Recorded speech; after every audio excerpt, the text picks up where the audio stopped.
Zdravo, tukaj Valentin. Danes bom govoril o lepoti v povezavi z fotografsko dejavnostjo. Ko se zopet začenjam ukvarjati z profesionalno fotografijo, se sprašujem, v kaj bi se osredotočil, kajti zvrsti fotografije je več vrst. V preteklosti sem se že ukvarjal z športno fotografijo, z komercialno, z fotografiranjem porok, tudi nekaj portretne fotografije, vendar se nisem tako zelo ukvarjal z nekim vrhunskim, lepotnim portretom. Videl sem, da nekateri fotografi pa se izključno osredotočajo in specializirajo na umetniško in modno fotografijo, kjer naj bi se predvsem ustvarila neka fotografija, ki je namen, da se izraža kot neka lepota. Lahko je fotografija dokumentarna, torej da se predvsem poudari pomen nekega dogodka, da se je nekaj zgodilo, da je kot neki dokazni material. Lahko pa se fotografijo uporablja kot umetniško orodje in se potem stremi k nečemu, kar bi ljudje lahko občudovali kot samostojno umetniško delo. V povezavi s tem obstaja tudi moda in modna fotografija. Torej, moda v smislu oblačil je tudi neke vrste kreacija, neko umetniško delo modnega oblikovalca oziroma oblikovalca oblačil, ki naj bi nekaj izražala. In vprašanje je, kaj je tisto merilo, po katerem ljudje potem si rečemo, si mislimo oziroma začutimo, da je nekaj lepo, nekaj pa grdo. Kaj je tisto, kar nas privlači, kaj pa tisto, kar nas odbija. In v povezavi s tem obstaja znanost, neke likovne teorije o zlatem rezu,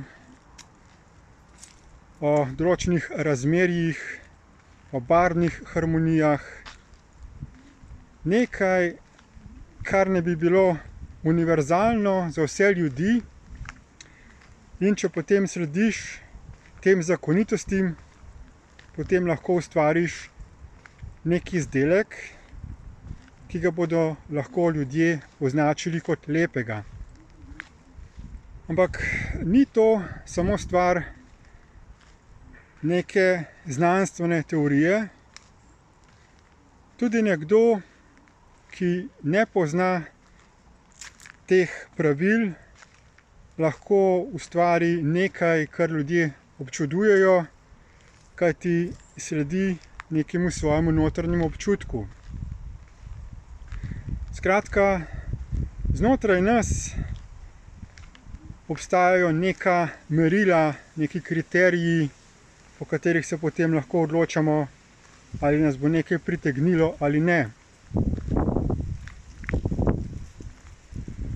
Potem pa glede lepote obstajajo tudi določeni izzivi, ko se neke elemente lepote, neka umetniška dela ali določene ljudi, torej oblike teles ljudi, izjemno poveličuje in označuje kot nek ideal lepote.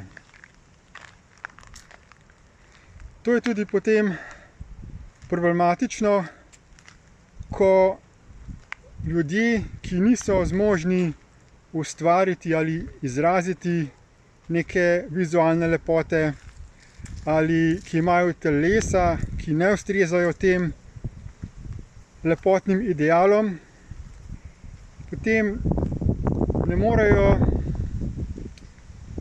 biti deležni pozornosti ali pohvale iz strani drugih, oziroma doživljajo celo zaničevanje.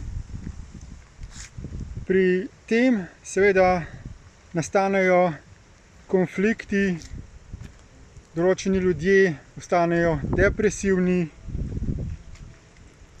dogaja se konkurenčni boj za to, kdo bo zasedel neko pozicijo čim večjega občudovanja v družbi, in nekateri seveda to tudi zelo finančno izkoriščajo.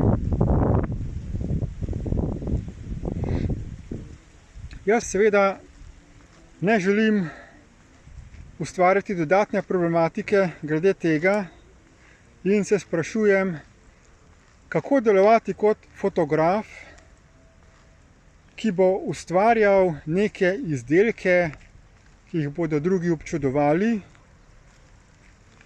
in ki bodo seveda v osnovi nekaj, kar bom jaz občudoval,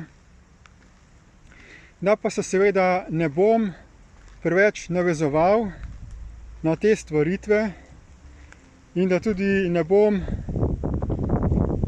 do drugih ljudi poniževalen v smislu primerjanja in kritiziranja glede idealov lepote. Kako torej izražati neko svojo kreativnost,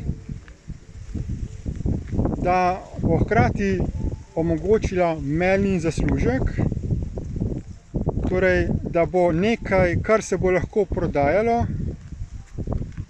da bodo to ljudje kupovali, da pa hkrati ne bo nekaj, kar bo ustvarjalo problem na tem svetu, nek konflikt, neko polarnost, torej da bi čim bolj delovalo kot harmonija, kot povezovalno. To je tisti izziv, za katerim se sedaj soočam, ko se odločam, v kaj se bom spustil, v kakšno zvrst fotografije in kako bom potem ustvarjal skozi to fotografijo. Našel sem tudi nekaj podpornih avdioposnetkov, ki govorijo o lepoti, o umetniku, ki ni mogel preživeti za svojo umetniško aktivnostjo, o človeku, ki je bil daleč od nekega ideala lepote v smislu lastnega fizičnega telesa, ker je bilo to gensko pogojeno, in še nekatere druge avdioposnetke si lahko poslušate, če boste pogledali povezave v opisu tega videoposnetka. Toliko zaenkrat, hvala za posluh in nasvidenje.